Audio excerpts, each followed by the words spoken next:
Subscribe now and press the bell icon. Never miss an update. Hello दोस्तों, welcome to my YouTube channel Shiksha to job. तो हम बात कर रहे थे लेखपाल परीक्षा के लिए ग्रामीण परिवेश की। तो हमने कल पढ़ा था कि कितने अनुभाग होते हैं, ठीक है ना, और उनके बारे में हमने पूरी जानकारी ली थी। ठीक है, तो आज हम पढ़ते हैं लेखपाल और उसके कार्य। मैंने आपको पिछली वीडियो में ये बताया था कि लेखपाल होता कौन है।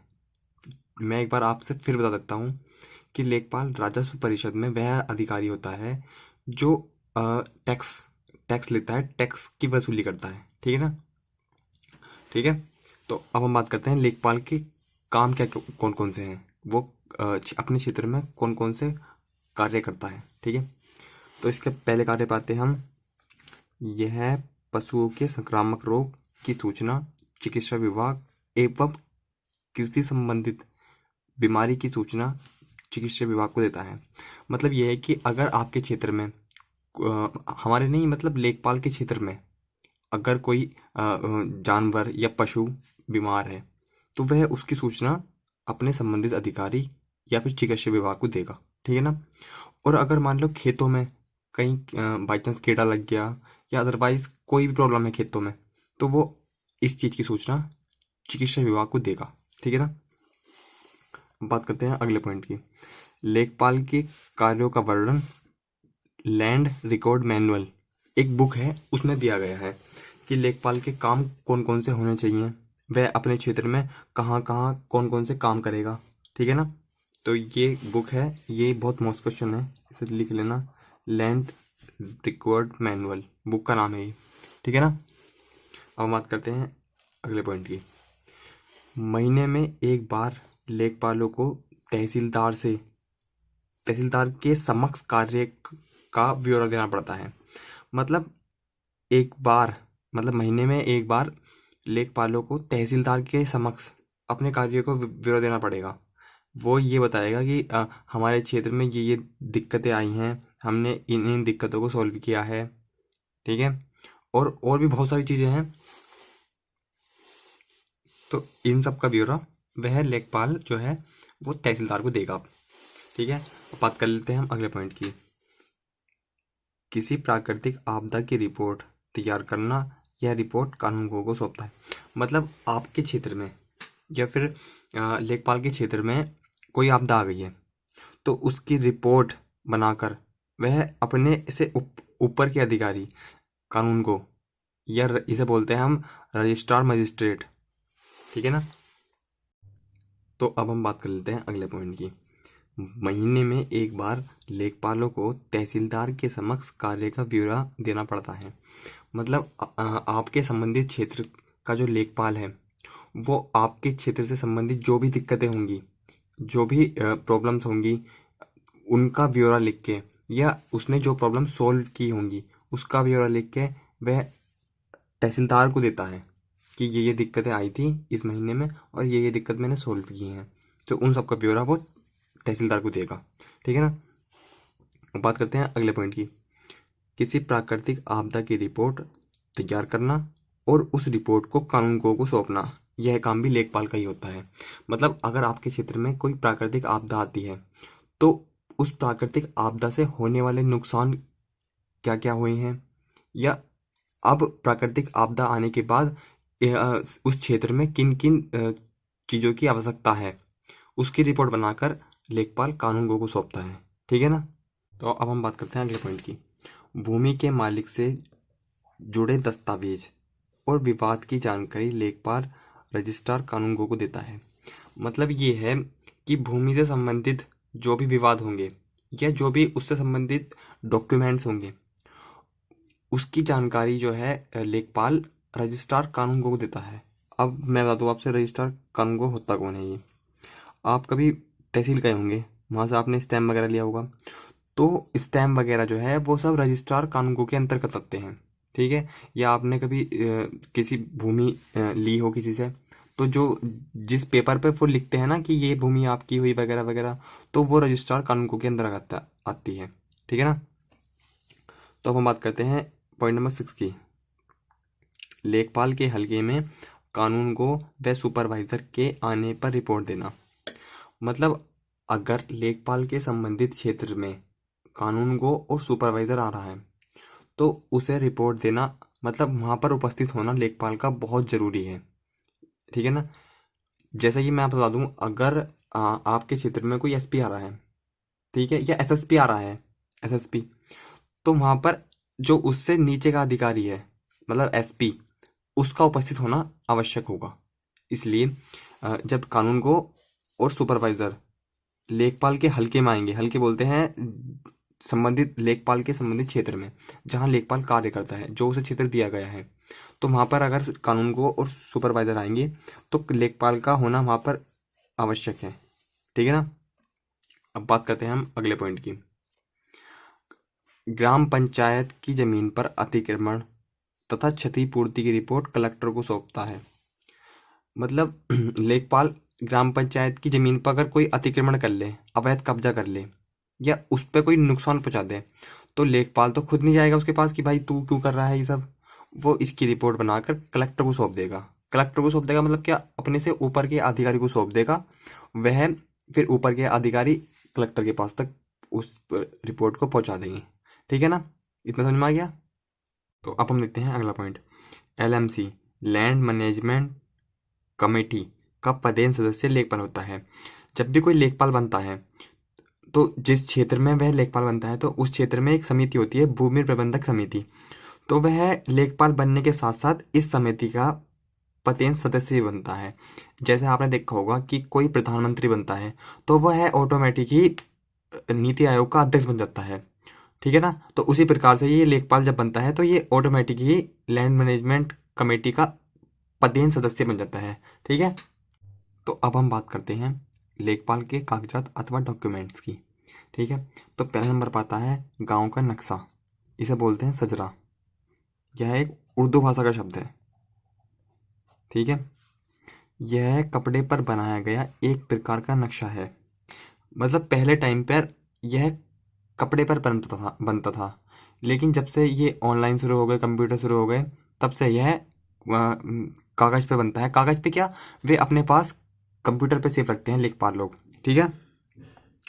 लेखपाल वर्ष में कम से कम 3 बार अपने हल्के ओब्लिक मौजे में निरीक्षण करने जाएगा।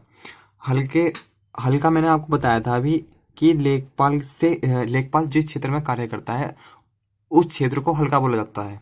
ठीक है। तो उस क्षेत्र में वह 3 बार निरीक्षण करने जाएगा कि मतलब कोई जमीन बिकी तो नहीं है या कुछ ऐसा कोई मरा तो नहीं है। समझ रहे हो ना, इस बात पे वह निरीक्षण करने जाएगा। तो उसकी पहली विजिट होगी 1 अगस्त को। ठीक है। दूसरी विजिट होगी उसकी 1 जनवरी को और उसकी तीसरी विजिट होगी 15 अप्रैल को। ये बहुत मोस्ट क्वेश्चन है, ये पहले आए हुए क्वेश्चन है ये प्रीवियस ईयर में। ठीक है। तो अच्छे से देख लेना इन्हें। अब बात करते हैं हम खसरे की। इसमें किसान के खेतों की फसल का विवरण रखा जाता है। ठीक है ना। खरीफ की फसल, रबी की फसल और जायद की फसल, इन तीनों फसलों का विवरण रखा जाएगा। ठीक है, कि किस क्षेत्र में कौन सी फसल अच्छी हुई है। ठीक है। लेखपाल खसरा 20 अप्रैल तक पूरा कर लेता है। मतलब अपनी तीसरी विजिट पूरा करने के बाद वह 20 अप्रैल को, यह अनिवार्य है कि वो 20 अप्रैल तक अपनी खसरा की रिपोर्ट तैयार कर ले। ठीक है। खसरे में अंकित विवरण, ये देखते हैं आप कि खसरे में कौन कौन से विवरण अंकित किए जाते हैं। ठीक है। तो पहला तो कृषि का नाम कि भाई कौन सी कृषि है, गेहूं है, चावल है, अदरवाइज कोई सी भी कृषि है। ठीक है। और उनकी भूमि का क्षेत्रफल कि भाई वो कितने क्षेत्रफल पे गेहूं बोए गए हैं। ठीक है, इस टाइप से। अब देखते हैं अगला पॉइंट, खेतों में किसी भी प्रकार का परिवर्तन। मतलब मान लो ये कोई खेत था, उसका नंबर 5 है मैप पे, नंबर 5। अब उसने अपनी आधी जमीन बेच दी और किसी को, तो ये 5/A हो जाएगी और ये 5/B हो जाएगी। ठीक है ना। ठीक है। तो इस टाइप से परिवर्तन होते हैं। अब अगला पॉइंट देखते हैं, खेतों में बोई गई फसल। ठीक है, कि कौन सी फसल बोई गई है। ठीक है। अगला पॉइंट देखते हैं, किसानों के द्वारा दिए जाने वाला लगान। टैक्स, कि भाई कौन सा किसान कितनी जमीन पर क्या बोया है उसने और उस पर वह कितना टैक्स देगा, इस सब चीज का भी विवरण दिया रहता है इसमें। अगला पॉइंट देखते हैं, सिंचाई करने एवं ना करने वाली भूमि का क्षेत्रफल। मान लो एक किसान के पास 20 बीघे जमीन है, उसमें से 15 बीघे जमीन पर तो पानी अच्छा खासा है, वहां पर सिंचाई करने की आवश्यकता नहीं होगी, लेकिन 5 बीघे जमीन पर आवश्यकता है कि यहाँ पर सिंचाई हो, तो उसका भी विवरण इसमें अंकित होता है। ठीक है, रबी, जायद, खरीफ तीनों फसलों का क्षेत्रफल, कि मान लो 20 बीघे जमीन है, तो उसने 5 बीघे में बो लिया है गन्ना, 5 बीघे में गेहूं और 5 बीघे में चावल और 5 बीघे में कुछ और। ठीक है, तो उन सब का विवरण इसमें दिया रहता है। ठीक है, अब देखते हैं अगला पॉइंट, खसरा और खतौनी 2 मई 2016 को ऑनलाइन हुई थी, मतलब कंप्यूटराइज हुई थी। ठीक है, 2 मई 2016 को, ये बहुत मौज क्वेश्चन है, याद कर लेना इसे, आ भी सकता है। ठीक है, अब आगे देखते हैं, खसरे में कुल 21 या 22 खाने होते हैं, परंतु कंप्यूटराइज खसरे में 46 खाने होते हैं। मतलब अगर ऑप्शन में 21 होगा तो 22 नहीं होगा, और 22 होगा तो 21 ऑप्शन में नहीं होगा। ठीक है ना, तो लेकिन अब जो खसरा आ रही है उसमें 46 खाने हैं। ठीक है, इसमें यह होता है 21 और 22 में, इसलिए है कंफ्यूजन। खाने तो उसमें 22 ही होते हैं, लेकिन 22वें खाने में कंप्लेन या फिर कोई टिप्पणी करने के लिए दिया रहता है, तो वो एग्जामिनर के ऊपर देखते हैं क्या ऑप्शन देता है, वो 21 देता है या 22 देता है। तो जो भी ऑप्शन देगा, अगर 21 होगा तो 22 नहीं होगा, और 22 होगा तो 21 ऑप्शन नहीं होगा। ठीक है ना, तो अब हम बात करते हैं खतौनी की। खतौनी में होता क्या है, इसमें किसानों के अधिकारों का वर्णन किया गया है, अथवा किसी किसान की जमीनों का ब्यौरा दिया रहता है। ठीक है, कि मतलब किस किसान के पास कितनी जमीन है, उसके परिवार में कितने लोग हैं, किन किन के पास कितने कितने बीघे जमीन आ रही है, तो यह सबका ब्यौरा खतौनी में दिया रहता है।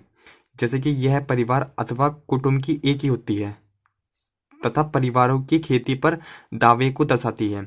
मान लो एक वो है परिवार, उसमें 3 लड़के हैं, तो उसमें इसमें खतौनी में ये दिया रहेगा कि पिता के मरने के बाद बड़े बेटे को कितनी जमीन मिलेगी, छोटे बेटे को कितनी जमीन मिलेगी। ठीक है ना, इस तरह से दिया रहता है, तो इसमें खतौनी में यही दिया रहता है। ठीक है, अब हम देख लें अगला पॉइंट, खतौनी लेखपाल के द्वारा 15 नवंबर तक तैयार कर ली जाती है। मतलब लेखपाल जो है खतौनी को 15 नवंबर तक तैयार कर लेगा, यह उसकी लास्ट डेट है। ठीक है, लेकिन कौन इतना ध्यान देता है, लेकिन फिर भी ये रूल है 15 नवंबर तक उसे तैयार कर लेनी है। ठीक है, बात करते हैं अगले पॉइंट की। खतौनी पर किसी भी प्रकार का परिवर्तन होने पर रेड कलर से निशान लगा दिया जाता है, और इसको एसडीएम या एडीएम प्रमाणित करता है। मान लो कोई पिता के 2 पुत्र थे, उनके मरने के पश्चात जमीन 2 हिस्सों में बढ़ गई, तो खतौनी में उन्हें रेड कलर से निशान लगा दिया जाएगा कि ये जमीन इतनी हुई है, इतने बड़े वाले भाई के नाम आई है, और इतनी जमीन छोटे वाले भाई के नाम आई है। तो ये खतौनी में रेड कलर से मेंशन कर दिया जाएगा, और उसकी जांच फिर एसडीएम करेगा या फिर एडीएम करेगा कि हाँ ये चीज़ सही है।